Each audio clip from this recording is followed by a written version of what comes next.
नमस्कार, माझ्या यूट्यूब चॅनलमध्ये तुमचं स्वागत आहे। तर आज आपण हलका फुलका नाश्ता करूया।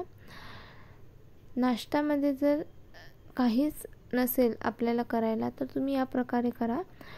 घरी जर तुमची शिळी पोळी उरली असेल तर तुम्ही त्या पोळीला मिक्सर ग्राइंडरमधून किंवा हाताने बारीक करून घ्या। त्यामध्ये तुम्ही मीठ, हळदी पावडर, मिरची पावडर टाका आणि चांगलं मिक्स करून घ्या।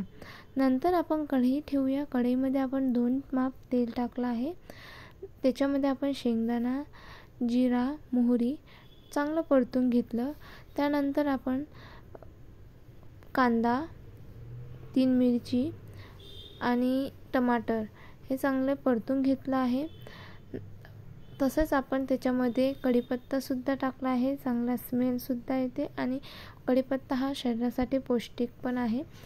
नंतर आपण जे पोळीचा बारीक केलेला चुरा आहे तो आपण याच्यात टाकून घेऊया।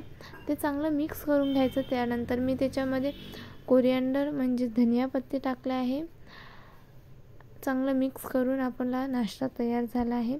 असेच नवनवीन व्हिडिओकरिता तुम्ही माझ्या चॅनलला लाईक, शेअर, सबस्क्राईब करा। धन्यवाद व्हिडिओ बघितल्याबद्दल।